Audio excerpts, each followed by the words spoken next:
Komang Remix.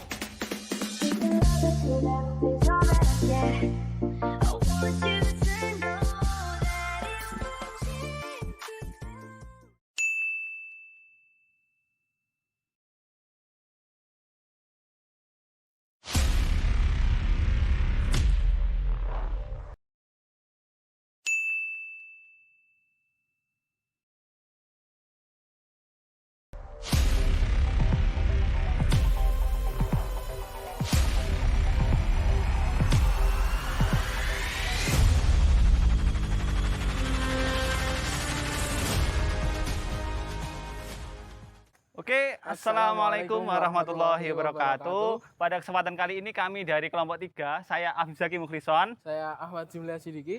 Kali ini kita akan mengulik tentang situs sejarah dari Sirah Keteng. Oke, baik. Simak video penjelasan berikut ini.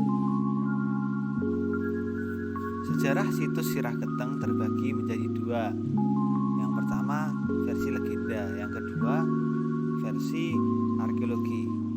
Masuk ke yang pertama versi legenda. Desa Bedingin adalah sebuah desa yang berada di bagian Ponorogo Selatan. Desa ini memiliki situs sejarah yang bernama Sirah Keteng. Isinya terdapat patung berupa kepala dan dikelilingi batu persegi panjang. Patung tersebut terletak di sekitar beji Sirah Keteng yang mana merupakan peninggalan zaman Hindu. Legenda yang berkembang dalam masyarakat yaitu pada masa dahulu ada seorang raja yang bernama Prabu Boko yang memiliki kekuasaan di Mataram kuno. Prabu Boko adalah seorang pemuja barang lembut dari hutan Ketonggo, daerah Ngawi, yang bernama Mamang Sari. Mamang Sari adalah seorang penguasa jin dan senang meminta tumbal para gadis. Prabu Boko mencintai dan menikah dengan Mamang Sari sehingga dia menjadi lebih sakti dan kuat. Prabu Boko terus mencari gadis untuk ditumbalkan kepada istrinya. Mayoritas Prabu Boko mencari gadis yang berasal dari kerajaan Jenggala. Kemudian Raja Jenggala mengutus Ki Hajar Bambang Prono yang berasal dari Gunung Wilis, yang mana dikenal dengan Ki Hajar Wilis. Kemudian Ki Hajar Wilis mencari Prabu Boko untuk menumpasnya, sehingga terjadi pertempuran yang menyebabkan Prabu Boko melarikan diri untuk menghindari atau menyelamatkan diri. Dalam pelariannya, di suatu daerah dia meloncati pagar, sehingga daerah tersebut dinamakan Desa Pagar. Selanjutnya, sampai di suatu daerah di waktu sore dia makan beringin, sehingga daerah tersebut dinamakan Beringin Surup. Kemudian dia memakan beringin muda di suatu daerah yang kemudian dinamakan Beringin Anom. Akhirnya Ki Hajar Wilis dan Prabu Boko bertemu di daerah Klewan dan terjadi pertempuran yang membuat Prabu Boko kalah dan dipenggal kepalanya, sehingga badan dan kepalanya terpisah. Dalam legenda ini diceritakan bahwa leluhur daerah tersebut merupakan seorang yang suka makan daging manusia dan suka menumbalkan manusia. Selanjutnya, sejarah situs Sirah Keteng versi arkeologi. Pada zaman dahulu, terdapat seorang tokoh raja yang bernama Sri Jayawarsa Digwijaya Sastra Prabu, yang mana memerintah dan memiliki kekuasaan otonom sendiri di daerah Ponorogo dan Madiun. Beliau adalah cucu Sang Apanji Wijayam Tamardana yang bergelar Abhiseka Sri Isana Dharma Wangsa Teguh Hananta Wikramo Tunggadewa. Beliau memerintah pada tahun 1185 sampai 1204 Masehi, yang mana daerahnya terlepas dari Kediri dan memiliki otonom sendiri. Beliau sebagai seorang raja memiliki kebijakan dalam pemerintahannya.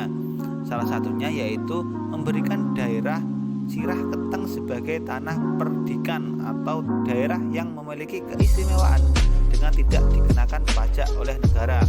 Hal ini disebabkan atas dasar jasa dan kebaktian yang telah dilakukan oleh tokoh yang bernama Marjaya dan masyarakat sekitarnya. Peristiwa ini tercatat dalam prasasti Sirah Keteng yang dikeluarkan pada tahun 1126 Saka atau 1204 Masehi oleh Sri Jayawarsa Digwijaya Sastra Prabu. Prasasti Sirah Keting sekarang ada di Museum Nasional Jakarta. Dahulu Sirah Keteng menjadi tempat ibadah masyarakat dengan gapura bagian atas terdapat kalamakara atau patung berbentuk kepala Sirah Keteng.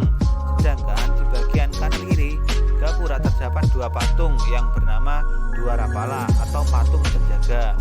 Saat ini patung yang ada hanya Karamakala yang dijaga dan dirawat serta diabadikan sebagai simbolik situs sejarah Sirah Keteng.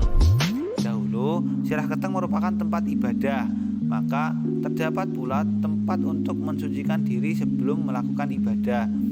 Dahulu tempat bersuci itu berupa sumber mata air suci yang berasal dari Kedung Lusung, sekitar 7 km dari lokasi, tepatnya di daerah Dukuh Banyuripan, Desa Wringinanom, Kecamatan Sambit. Sumber mata air itu pada masa Belanda dibuat sebagai kolam renang pada awal abad 20. Setelah itu pada pemerintahannya dibugar dan direnovasi. Hingga saat ini sumber mata air tersebut dikembangkan menjadi beji, yang mana beji tersebut digunakan sebagai sarana irigasi sawah, budidaya ikan tawar, dan pemancingan. Bangunan situs Sirah Keteng. Yang pertama yaitu Kalamakara. Kalamakara adalah patung yang terdapat pada gapura masuk bagian atas untuk tempat beribadah, yang mana saat ini dijadikan sebagai patung simbolik dari situs Sirah Keteng. Kalamakara berfungsi sebagai simbol untuk mengusir roh jahat dan tolak bala atau menjauhkan diri dari bahaya. Yang kedua ialah prasasti. Prasasti merupakan dokumen resmi yang dikeluarkan oleh raja. Isinya berupa keputusan penetapan sebuah desa atau daerah perdikan sebagai anugerah dari seorang raja atas jasa untuk kepentingan suatu bangunan suci. Yang ketiga, sumber mata air. Sumber mata air merupakan tempat yang digunakan oleh orang-orang atau masyarakat untuk mensucikan diri, baik itu akan melakukan ibadah maupun hanya sekedar mandi. Sumber mata air yang dijadikan kolam renang oleh bangsa Belanda itu tidak lagi digunakan sampai sekarang. Yang keempat, batu bata besar persegi. Batu bata besar tersebut bisa jadi merupakan reruntuhan dari bangunan sebuah candi yang ada di sekitar Kalamakara tersebut. Yang kelima yaitu lumpang. Lumpang tersebut dahulunya digunakan sebagai alat upacara peresmian prasasti atau bangunan. Dalam hal ini, prasasti yang dimaksud adalah prasasti Sirah Keteng.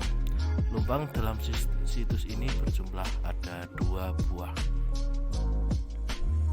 Manfaat situs Sirah Keteng bagi masyarakat. Yang pertama yaitu sebagai sarana wisata, yang kedua sebagai irigasi atau pengairan sawah, yang ketiga sebagai budidaya ikan dan pemancingan, sedangkan yang terakhir yang keempat sebagai tempat kearifan lokal atau adat tertentu di daerah tersebut. Sekian dari kami, semoga bermanfaat. Akhiran, wassalamualaikum warahmatullahi wabarakatuh.